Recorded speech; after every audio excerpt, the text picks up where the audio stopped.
The Podcasting Dead is available on iTunes, Spotify, YouTube, and SoundCloud. Make sure to subscribe for more podcasts. And while you're at it, drop us a like. If you want to help support the channel and have access to extra content, secret contests, and more, make sure to search for us on Patreon.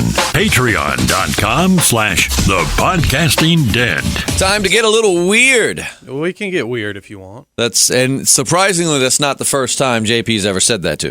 And no, we'll get a little weird if you want. That'll be all right. This also something I've heard before, but I'm Justin. Yeah, I'm JP. He's talking about. Yeah. Yep, and we're the Podcasting Dead, and today we're going to get a little weird for Weird Wednesday. If you're new to this podcast, consider, as the nice gentleman at the beginning said, hitting that subscribe button. On Wednesdays, we cover all different things, paranormal and conspiracy. Just kind of, we used to have what was it? We had a Conspiracy Wednesday and then a Paranormal Tuesday with something, and we finally decided, we'll just combine them both into Weird Wednesday, where some Wednesdays will cover conspiracy, some Wednesdays will cover supernatural, and then some days, like today, we kind of cover both. So, JP, have you ever heard of the SS Ourang Medan? Nah, man, I never heard of it. Okay, well, this really does. This is a big mystery, been going on for a long time, and like I said, depending on which way you look at it, it really does kind of. I mean, there could be government cover-up, there could be government secrets, there could be otherworldly, transdimensional beings. We don't know, but I'm going to give you the rundown. And a lot of times one follows the other, some kind of paranormal happening, and then the following government cover-up, what have you. So, no, right. I'm stoked to hear about it. So, to get to this story, I'm going to have to first take you back to 1947. I've always wanted to go there. And also, we need to go to the Indian Ocean. Is that somewhere you've always wanted to go? Nah, man, I don't want that old Indian diarrhea, man.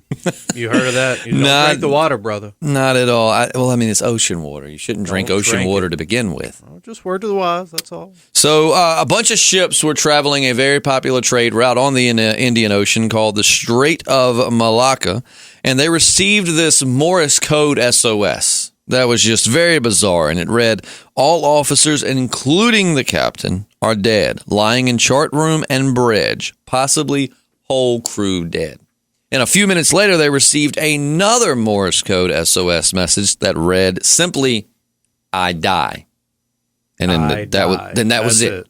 That was it. And then there was just silence. So, of course, they tried to communicate back. They were getting nothing. So obviously authorities were like, we got to figure out what's going on here. So they triangulated that signal and found it to be way off from the Strait of Malacca, where all these other trade ships. It was miles and miles. I mean, I don't know exactly how many miles, but way away from normal trade routes along the Indian Ocean. So there was an American merchant vessel called the Silver Star, and they were the closest to the reported location, which still was a ways away from them, but they were just the closest, so they got the short straw, and they had to go looking for the ship. Well, they actually found it, and now the SS Ourang Medan was just floating aimlessly. No steam, no visible crew on board, no sign that anyone was controlling the ship. Dead in the water. Just dead in the water. Whoa. Just floating. So the Silver Star tried many different ways to communicate with them. Like, hello, we're here to help you. Is there anybody there? They never got a single response. Nothing. So obviously, fearing the worst, they tethered to the ship, and the Silver Star crew climbed aboard, and their fears were confirmed when they realized that the deck was littered with the dead bodies of the crew. Oh, man. And here's the part that really weirds people out, is the fact that the entire crew, everybody that they found had the same description. They had a look of fear and agony on their face, frozen onto their face after death. And their arms were contorted in a way that suggested they might have died in a defensive position. Like, just imagine a horror movie, like, hands up, you're screaming, and then it almost like a ghost or something just sucked their soul out of them. Mm-hmm.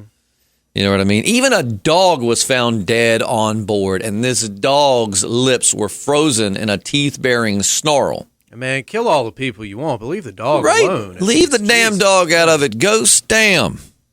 But so they all had the same kind of look and position with the bodies, which, of course, I mean, I imagine a deck full of dead bodies would freak people out anyways, but that just upped the creep factor from, damn, this is scary, to, holy shit, what did we just step onto? Right. They found the captain's body on the bridge, and the rest of the officers were found in the wheelhouse and the chart room. They found the engineering crew at their stations, and then they found the radio operator, the guy who sent the message originally.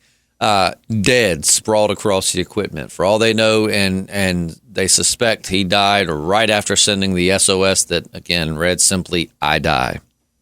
And like I said, from the captain to the crew to the engineers to the damn dog, they all had that look on their face. It looked like they had died in pain and fear, but there was no visible damage to any of the bodies or the ship.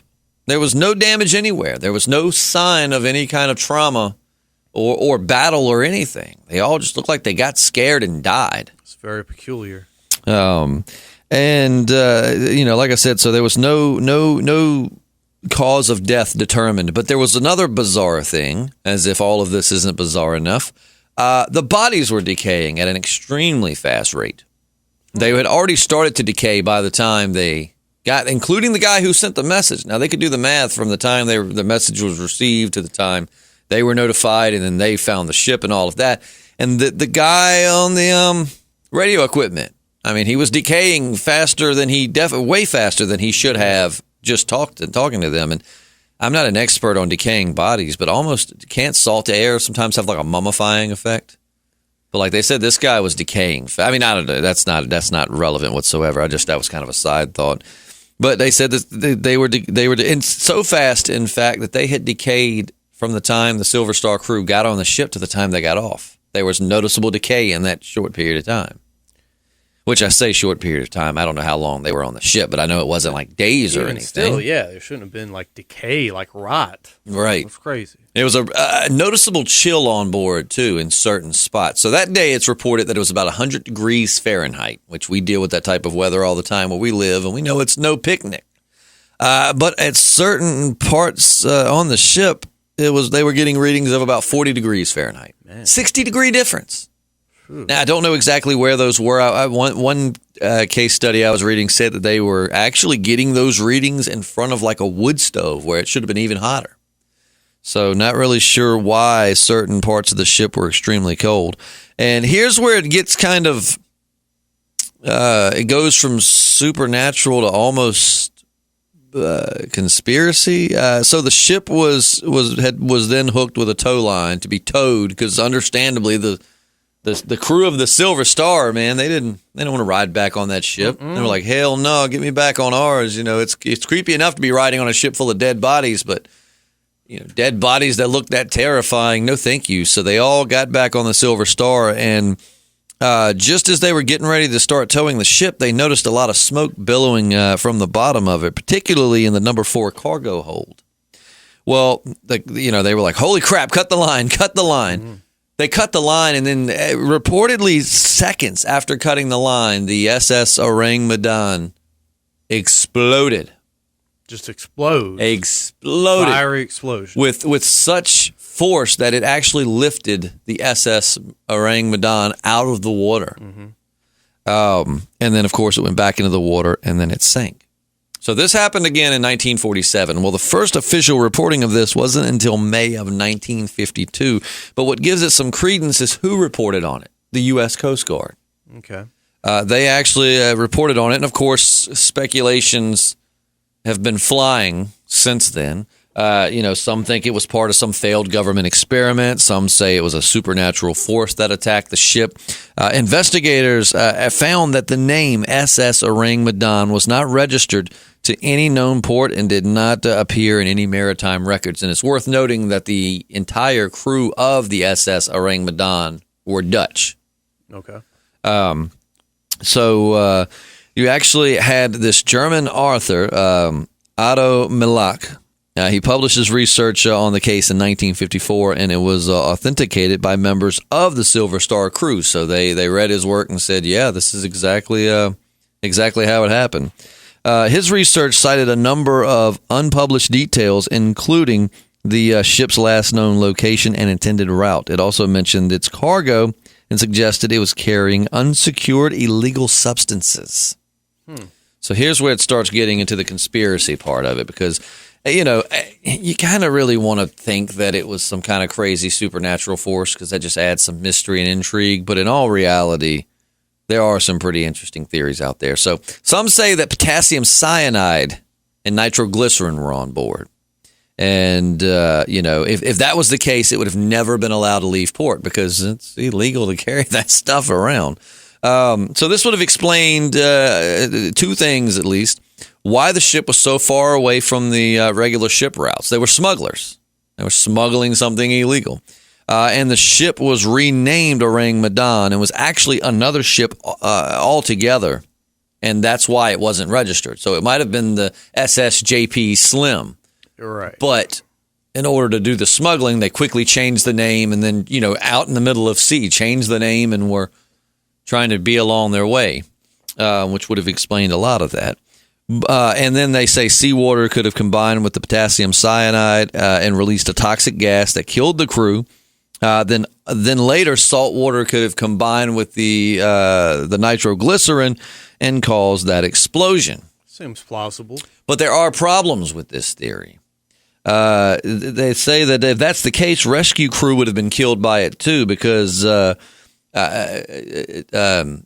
potassium cyanide is highly concentrated, and it would have been highly concentrated. So it wouldn't have dispersed, in a way that would have allowed the Silver Star crew to get on and off the ship completely unscathed. The odds are they would have stepped onto the ship and dropped dead too. And cyanide doesn't usually kill painfully. It kills kind of quickly and, quietly. There is another theory, though, that seems, in my mind, a little bit more plausible from the things that I've read. This is where we get into government cover-up and the U.S. government being involved. So some people say it wasn't carrying potassium cyanide or nitroglycerin, but a chemical called tabin. Now, tabin is an extremely toxic nerve agent that was produced by the Germans. It was mass-produced by the Germans in World War II. And they had shared this in large quantities with their Japanese allies. This would have been during the time the U.S. was trying to get German scientists to defect and taking many different enemy war assets, if you know what I'm saying. So the U.S. was really big into chemical weapon research around this time, and it's very, very plausible and possible that the U.S. military, or at least maybe a dark sector of it, seized large amounts of this from Japanese ships. And in order to avoid proof of the possession of these chemicals, in order to, basically, in other words, to make sure there was no paper trail to tie them to this, the military could have commissioned a freighter that didn't stand out to transport the chemicals and employed a foreign crew, to distance themselves further from the whole thing, and probably didn't even tell the crew what it was that they were actually transporting. And here's something else interesting, too. Tabin has a very, very low persistence level, meaning it disperses really quickly and would have been long gone by the time the Silver Star crew actually got on board. So it could have crept out, killed the crew, and then dispersed and been completely gone. And it's also worth noting, this is one of the more convincing parts. It also blocks a neurotransmitter in your brain responsible for the muscles to relax, leading to contorted limbs of the corpses, which explains the defensive position. They died, they knew they were dying, and then as they died, kind of with the what the hell look on their face, their limbs didn't relax like most dead things do. And, it could be a tall sailor's tale. It really could, but so the fact that there were no pictures or footage of any of this, it's just the word of mouth. Reportedly so. But the thing is that, the U.S. Coast Guard mentioning this and reporting on it gives it some level of credence. Because, think about how many crazy tales they hear of all the time. And they still found it worth reporting on. And a cover-up would explain all of that lack of evidence. Yeah. But I don't know, man. So let's discuss that. Now you've heard the story of the SS Ourang Medan. I kept on thinking the whole time, I'm going to end up calling it the USS Ourang Medan, and it's not at least it's not supposed to be an American ship. But so what do you think, man? Where's your head at after hearing that story? At first, I was going to say they possibly sailed through like a temporal anomaly, which would explain the rapid decay and all this kind of stuff. A lot of people think, the Flying Dutchman, that's just a ship that's been stuck, going through in and out of a temporal anomaly. Now, explain for our listeners what you mean by temporal anomaly. Basically, just like a fold in space and time, like you walk through that doorway, but you end up walking for 3 days and come out, 3 seconds, you walk for 3 days, but it's, So it's kind of like a time slip or something. Yeah, like a wormhole kind of deal. So in your mind, you're saying that you thought at first the ship might have went through somewhat of a time slip, and maybe the bodies had been dead much longer. Right. Initially, that's kind of right. Like in the time they had slipped to, and then got back to the right time, and it appeared that they had decayed. But that wouldn't account for the fact that they pretty much decayed in front of the Silver Star's crew's eyes, right? Unless they somehow ended up on the temporal anomaly. Yeah, I mean there can be kind of like it's like varying degrees of how it's affecting the ship, with the changes in temperature and things like this. But so temporal anomaly, that's one. Yeah, but the more you talk about it, it does seem like they were carrying some kind of weird like chemical weapons or something that just went awry, and that was that. And maybe they were being tested. Maybe they were. It was a ship full of guinea pigs. Who knows? It very well could have been. I mean, to me, it seems like a government orchestrated smuggling operation. Mm-hmm. I mean, that stuff would probably be considered a crime against humanity because it's very inhumane, and we know that the world doesn't look very positively on chemical weapons. Yeah. Doesn't stop people from using them, but nonetheless, it's not something that most of the civilized world is okay with. And on top of that, this one, Tabin seems to be some nasty stuff. If you actually get time, do your research and look it up. It's not something you really want to mess with. And so it seems almost like, hey, look, we want this stuff, but obviously we don't want to be tied to it. It's barbaric and inhumane, but we're a civilized nation, so we're not going to tell these people what they're hauling. We're just going to pay them some money, tell them that they need to stay off of the trade route. This is some important stuff, just, and perhaps it leaked out.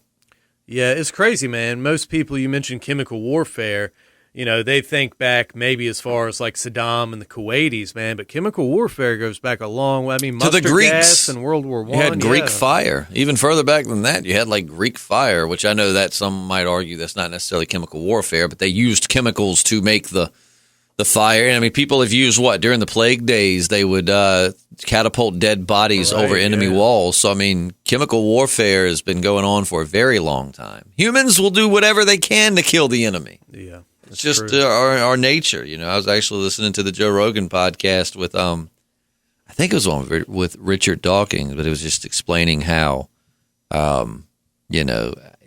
humans, I don't know, it's just almost a tribal mentality and how humans just are destined to kill each other and yada, yada, yada. So, I mean, we've been playing with chemical warfare as long as we knew that it was a chance of attacking people on a microbial, I can't talk today, a very microscopic level. It's in your nature to destroy yourselves. From good Terminator. Yeah. It's like I saw you, but I heard Arnold Schwarzenegger, and I swear there was a glitch in my brain there for a second. Yeah, but it's that's wild, man. I was just looking at pictures the other day of like the Japanese testing different like chemical agents on Chinese during the occupation. Around the same time period. I think it was maybe like late 30s or something, just before World War II. So yeah, dude, it's heinous. It's heinous, man. We gotta stop doing that stuff. But So where is your head? Are you thinking supernatural, or are you thinking more of the chemical operation? Yeah, well, like I said, at first I was like this kind of like a Flying Dutchman situation. They hit a nasty temporal anomaly. Got stuck, maybe there were some interdimensional elements, but no, it does sound like a chemical weapon, gone wrong. Now, I think this is fake or recreated, but this is supposedly a picture of one of the bodies. Oh, man. Is that a chick? It looks like a female, yes. Yeah. Yeah, she looked kind of like a chick. She looks like she would have been hot before she got hit with whatever she got hit with. Yeah, maybe. I mean, it's kind of hard to gauge that. Proves the point. It's unlucky to have women at sea. keep women off the high seas, and Is that a point? Are there people out trying to prove that point? Well, I mean that goes way back to just standard operating procedure once upon a time, but now not so much. But I don't know, man. Like I've heard this story and I've seen the pictures years ago, and I completely forgot about it until I stumbled onto it online the other day. But the more and more I researched the subject, it really, to me, seems like it becomes less and less supernatural and more government cover-up. And right. I wonder if there's any existing footage of like interviews with any of the crew that found the ship or anything. I don't know if they would have had video, being that it was reported on, and what did I say, 1952? Yeah, well, I mean, like a documentary made in like the 70s or something. Where they interviewed them later. Gotcha. Later on, but I don't know. that'd be really, really interesting to see. But there's a lot more. I mean, there's more to it too. Some people think that that the answering this message would have a lot to offer in terms of other missing. Because I mean, we still have a lot of missing vessels with absolutely no explanation. I mean, a lot of times rogue waves are blamed for it, but I don't know, man. I'm seeing one where there's like some people think like these monkey people jumped on board and killed them all. Monkey people. Yeah, it's really bizarre, but I mean, it's. Well, there's a ship full of monkey people, and they just they just sail the high seas attacking for sailors. Trouble. Jesus. There's a movie on Netflix, and forgive me for not knowing the name, but it involves these like other. Well, I really don't want to spoil it, but they're these entities, we'll say, and they basically run through you, and it kills you instantly. Like they're would the term be intangible? Like you can't actually touch or. So they just zip right through you, and if they run through you, it's kind of like imagine the Flash running, but you just die instantly. It almost sounds like that's what happened to these people, just like they were frozen in a oh shit kind of moment, and then their life was just taken from them. But I don't know what kind of supernatural force would do that, unless aliens have the ability to beam your life force from you. I don't know. Anything I try to think of, like your common supernatural stories and things like that, I just can't line anything up with it. So for me, I think I settle on one of two truths. Well, what I think would be the truth. Either that it's complete baloney, it's just a tall sailor tale, or the more likely scenario that, once again, the government was trying to do something that it really shouldn't have been doing, and it backfired. Because if there's one thing our government just never has happened is crappy plans backfiring on them. Yeah, that's what you get for hiring the Dutch. You want a quality smuggler, you go to I'm just joking around. I don't know who does the best smuggling, but well, we all know that he was on Game of Thrones. Oh yeah, of course. Yeah, they should have hired him, but of course they didn't. No. But that's crazy, man. Sir Davos, if somebody's out there. I was trying I could see you brain. struggling. I was giving you a second. I felt like I was waiting for you to say Sir Davos is I'm still blocking that last season out from my mind, and I feel like it's having an adverse effect, because I try to block out the last season of Game of Thrones, but I feel like it's like a corrupted file in a computer, and it's reaching out, deleting all of my memories. Like, no, I want all of the other seasons in my memory, just not you, season 7. Yeah.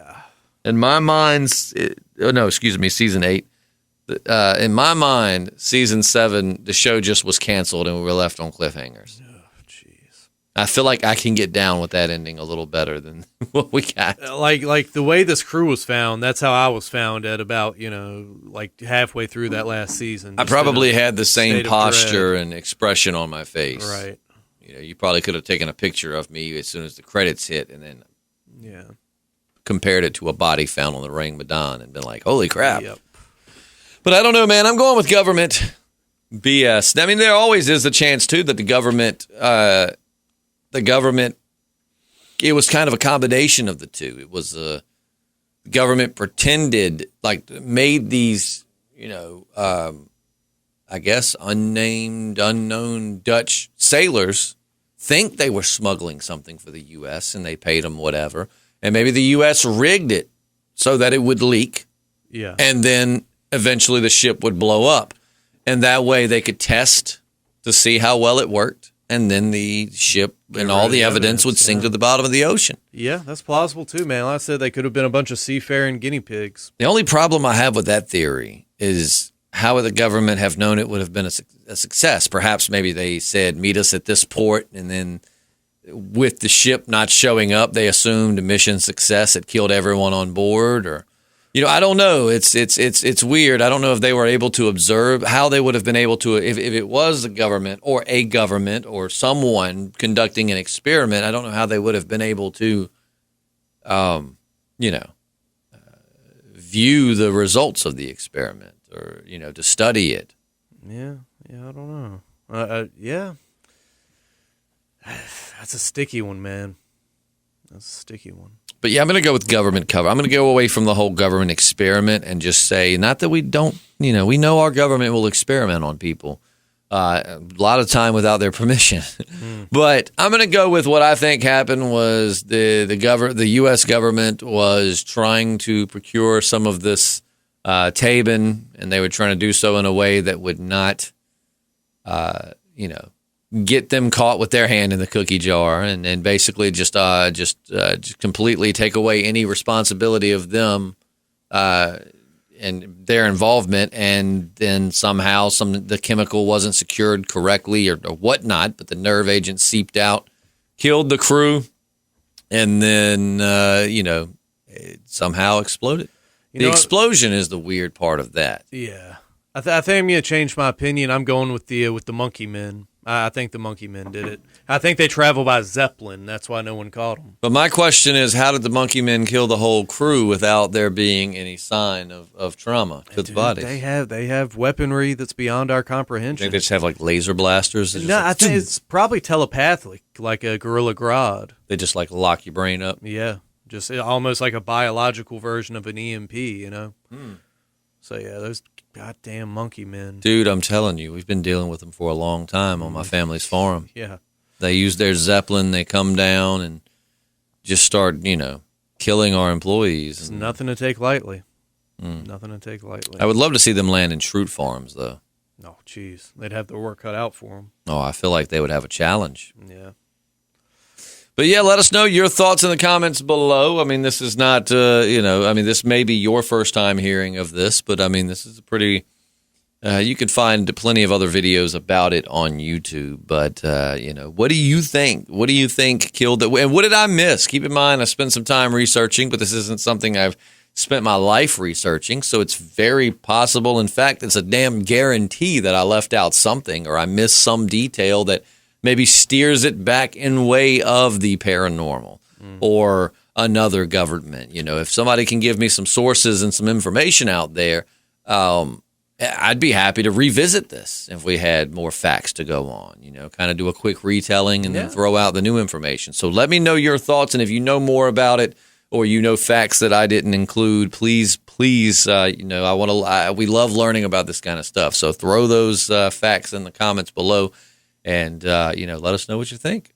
But in the meantime, I guess that'll wrap it up for Weird Wednesday. And we will have Mail Call Thursday tomorrow. So if you are a regular listener, make sure you get your questions. We do those early in the morning. So if you wait until like midday to throw your question on the Mail Call podcast from last week, odds are it's not going to be answered. You can also, you're welcome to leave your question on this video. We always say it's easiest if you are on YouTube, if you leave it on the last week's Mail Call podcast. Don't forget, if you're listening on SoundCloud, iTunes, Spotify, you can always leave your mail call questions there. You can email them to podcastingdeadpodcast@gmail.com or find the Podcasting Dead on Facebook, and you can send it to us via Facebook message. Lots of different ways to get your questions. I think we're going to eventually, didn't we talk about maybe moving that to Fridays? Just because it'd be easy, a little bit easier on us. So we'll let you know. In the meantime, though, it'll still be tomorrow. So, we'll catch you for Mail Call. And again, I want to know your thoughts on the SS Ourang Medan. Did I call it the USS Ourang Medan at any point? I think you did. If I did, obviously it's not. I mean, we do kind of think it was a U.S. vessel in a way. Right. In a roundabout way. Yeah. But nonetheless, the SS Ourang Medan. Let me know what you think about it, and we'll catch you tomorrow. I'm Justin. JP. And we're the Podcasting Dead. Yeah.